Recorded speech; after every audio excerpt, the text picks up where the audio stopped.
राम राम राम राम राम राम राम राम राम नारायण नारायण नारायण नारायण नारायण। ओम श्री परमात्मने नमः। अथ द्वितीयोऽध्यायः। अवतरणिका। दुर्योधन ने द्रोणाचार्य से दोनों सेनाओं की बात कही, पर द्रोणाचार्य कुछ भी बोले नहीं। इससे दुर्योधन दुखी हो गया। तब दुर्योधन को प्रसन्न करने के लिए भीष्म जी ने जोर से शंख बजाया। भीष्म जी का शंख बजने के बाद कौरव और पांडव सेना के बाजे बजे। इसके बाद 20वें श्लोक से श्री कृष्णार्जुन संवाद आरंभ हुआ। अर्जुन ने भगवान से अपने रथ को दोनों सेनाओं के बीच में खड़ा करने के लिए कहा।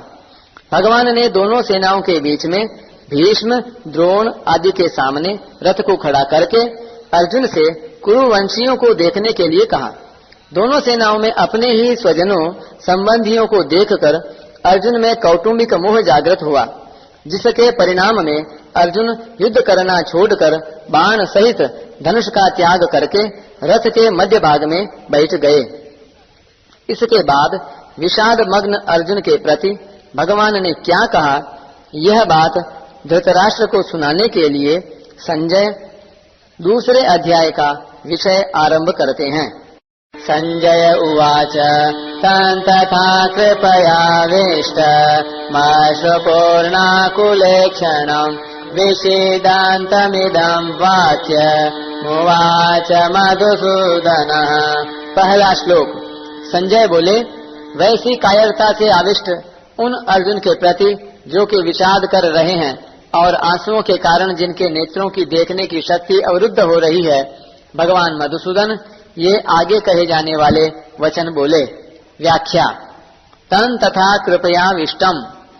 अर्जुन रथ में सारथी रूप से बैठे हुए भगवान को यह आज्ञा देते हैं कि हे अच्युत, मेरे रथ को दोनों सेनाओं के बीच में खड़ा कीजिए, जिससे मैं यह देख लूं कि इस युद्ध में मेरे साथ दो हाथ करने वाले कौन हैं, अर्थात मेरे जैसे शूरवीर के साथ कौन कौन से योद्धा साहस करके लड़ने आए हैं।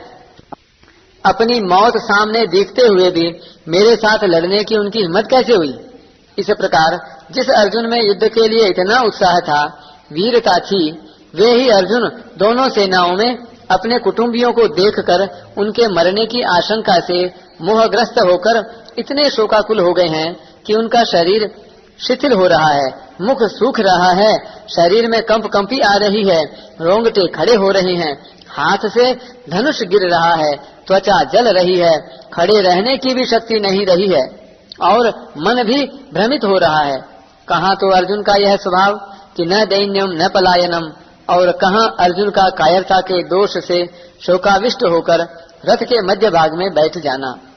बड़े आश्चर्य के साथ संजय यही भाव उपर्युक्त पदों से प्रकट कर रहे हैं। पहले अध्याय के 28वें श्लोक में भी संजय ने अर्जुन के लिए कृपया पर्याविष्टः पदों का प्रयोग किया है। अश्रुपूर्णा कुले क्षणम। अर्जुन जैसे महान शूरवीर के भीतर भी कौटुंबिक मोह छा गया और नेत्रों में आंसू भराए। आंसू भी इतने ज्यादा भराए कि नेत्रों से पूरी तरह देख भी नहीं सकते। विषीदन्तमिदं वाक्यम उवाच मधुसूदनः। इस प्रकार कायरता के कारण विषाद करते हुए अर्जुन से भगवान मधुसूदन ने ये आगे दूसरे तीसरे श्लोकों में कहे जाने वाले वचन कहे। यहाँ विषीदन्तम उवाच कहने से ही काम चल सकता था, इदम वाक्यम कहने की जरूरत ही नहीं थी, क्योंकि उवाच क्रिया के अंतर्गत ही वाक्यम पद आ जाता है।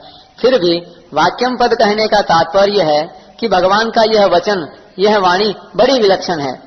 अर्जुन में धर्म का बाना पहन कर जो कर्तव्य त्याग रूप बुराई आ गई थी, उस पर यह भगवद वाणी सीधा आघात पहुंचाने वाली है। अर्जुन का युद्ध से उपराम होने का जो निर्णय था, उसमें खलबली मचा देने वाली है। अर्जुन को अपने दोष का ज्ञान कराकर अपने कल्याण की जिज्ञासा जागृत करा देने वाली है। इस गंभीर अर्थ वाली वाणी के प्रभाव से ही अर्जुन भगवान का शिष्यत्व ग्रहण करके उनके शरण हो जाते हैं। संजय के द्वारा मधुसूदन पद कहने का तात्पर्य है कि भगवान श्री कृष्ण मधु नामक दैत्य को मारने वाले अर्थात दुष्ट स्वभाव वालों का संहार करने वाले हैं। इसलिए वे दुष्ट स्वभाव वाले दुर्योधन आदि का नाश करवाए बिना रहेंगे नहीं।